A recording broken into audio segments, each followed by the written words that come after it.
यदि अभी तक आपने मेरे चैनल को सब्सक्राइब नहीं किया है तो तुरंत सब्सक्राइब कर ले ताकि आने वाली वीडियो का नोटिफिकेशन सबसे पहले आपको मिले। कर्ण का जन्म कुंती को मिले एक वरदान स्वरूप हुआ था। जब वह कुंवारी थी तब एक बार दुर्वासा ऋषि उसके पिता के महल में पधारे। तब कुंती ने पूरे 1 वर्ष तक ऋषि की बहुत अच्छे से सेवा की।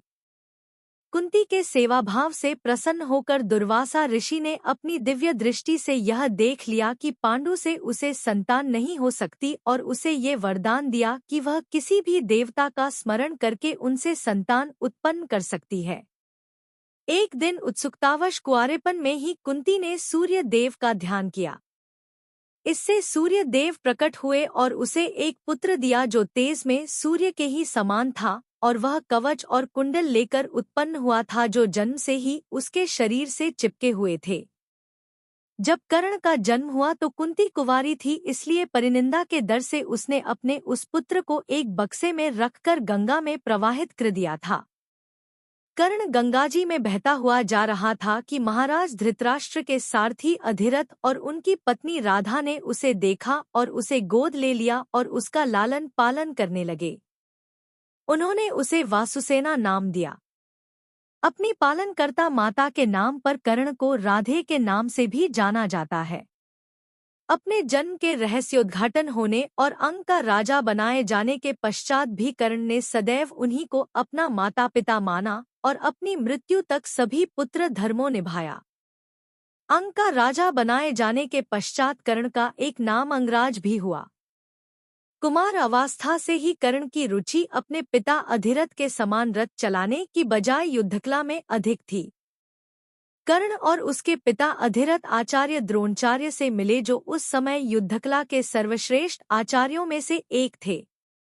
द्रोणाचार्य उस समय कुरु राजकुमारों को शिक्षा दिया करते थे। जब अधिरथ ने आचार्य द्रोणाचार्य से अपने पुत्र कर्ण को अस्त्र शस्त्र की शिक्षा देने का अनुरोध किया तो आचार्य ने यह कहते हुए उन्हें मना कर दिया कि यह शिक्षालय कुरु राज परिवार का है और इसमें राजपुत्रों के अतिरिक्त किसी अन्य को प्रवेश नहीं मिल सकता है। आचार्य द्रोणाचार्य के मना करने के पश्चात कर्ण परशुराम जी के पास गया और उनसे अस्त्र शस्त्र की शिक्षा देने का अनुरोध किया। परशुराम जी यह ज्ञात होने पर कि कर्ण क्षत्रिय नहीं है, उसे शिक्षा देना स्वीकार किया।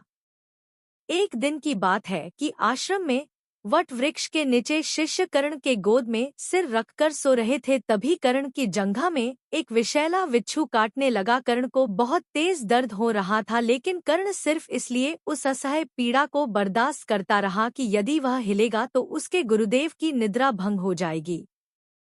उधर बिच्छू के काटने से कर्ण की जंघा से रक्त बहने लगा। जब रक्त परशुराम जी के शरीर को स्पर्श किया तो उनकी निद्रा भंग हो गई। उन्होंने उठाकर देखा कि कर्ण की जंघा को एक विषैला बिच्छू काट रहा है और उसमें से रक्त निकल रहा है। उन्होंने तुरंत उस बिच्छू को उठाकर दूर फेंक दिया और कर्ण की जंघा में लेप लगाया। उसके बाद परशुराम जी ने कर्ण से पूछ कि जब तुम्हारे जंघा में विषैला बिच्छू काट रहा था तो तुमने उसे उठाकर दूर क्यों नहीं फेंका? इतना असह्य दर्द क्यों सहते रहे? तब कर्ण ने कहा कि गुरुदेव, यदि मैं अपने पैरों को हिलाता तो आपकी निद्रा भंग हो जाती। तब परशुराम जी ने कहा कि तुम क्षत्रिय हो, क्योंकि इतनी सहनशीलता सिर्फ क्षत्रिय में ही हो सकती है। तुमने मुझे झूठ बोलकर शिक्षा प्राप्त किया है, इसलिए मैं तुम्हें श्राप देता हूँ कि जब तुम अपने जीवन का निर्णायक युद्ध लड़ रहे होगे और तुम्हें मेरी शिक्षा की अधिक आवश्यकता होगी, उसी दिन तुम मेरी दी हुई शिक्षा को भूल जाओगे। महाभारत का युद्ध चल रहा था। सूर्यास्त के बाद सभी अपने अपने शिविरों में थे। उस दिन अर्जुन कर्ण को पराजित कर अहंकार में चूर थे। वह अपनी वीरता की डींगे हाँकते हुए कर्ण का तिरस्कार करने लगे। यह देखकर श्री कृष्ण बोले, पार्थ, कर्ण सूर्यपुत्र है। उसके कवच और कुंडल दान में प्राप्त करने के बाद ही तुम विजय पा सके हो, अन्यथा उसे पराजित करना किसी के वश में नहीं था। वीर होने के साथ ही वह दानवीर भी है। कर्ण की दानवीरता की बात सुनकर अर्जुन तर्क देकर उसकी उपेक्षा करने लगा। श्री कृष्ण अर्जुन की मनोदशा समझ गए। वे शांत स्वर में बोले, पार्थ, कर्ण रणक्षेत्र में घायल पड़ा है। तुम चाहो तो उसकी दानवीरता की परीक्षा ले सकते हो।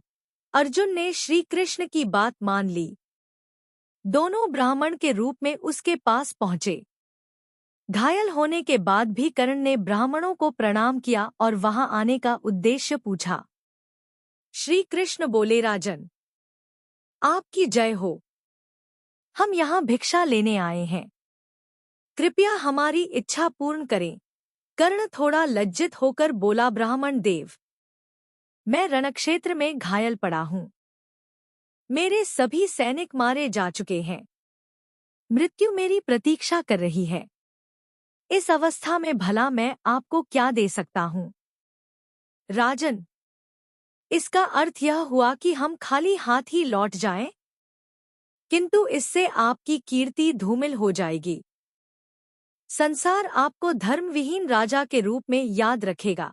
यह कहते हुए वे लौटने लगे। तभी कर्ण बोला, ठहरिए ब्राह्मण देव, मुझे यश कीर्ति की इच्छा नहीं है, लेकिन मैं अपने धर्म से विमुख होकर मरना नहीं चाहता। कर्ण ने एक पत्थर का टुकड़ा उठाया और उससे अपने दांतों में लगे हुए सोने तो तोड़कर दान में दे दिया। दुर्योधन तथा कर्ण के बीच मित्रता दिन व दिन गहरी होती गई। दुर्योधन ने कभी भी कर्ण को अपने से कम नहीं समझा। वह हमेशा कर्ण के साथ ही रहता था। वह अपनी प्रत्येक बात कर्ण से कह देता था।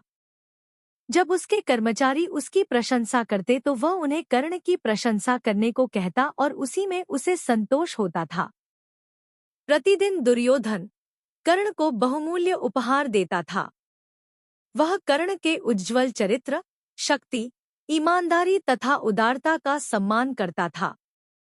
कर्ण भी दुर्योधन के उपहार को चुकाने में पीछे नहीं रहे। दुर्योधन को वे अपने प्राणों से भी अधिक प्यार करते थे। उसकी खातिर कर्ण अपने प्राण तक न्योछावर कर सकते थे। जब दूसरों ने सारथी का पुत्र कहकर कर्ण का अपमान किया, तब सिर्फ दुर्योधन ने ही उन्हें अपने बराबर सम्मान प्रदान किया था।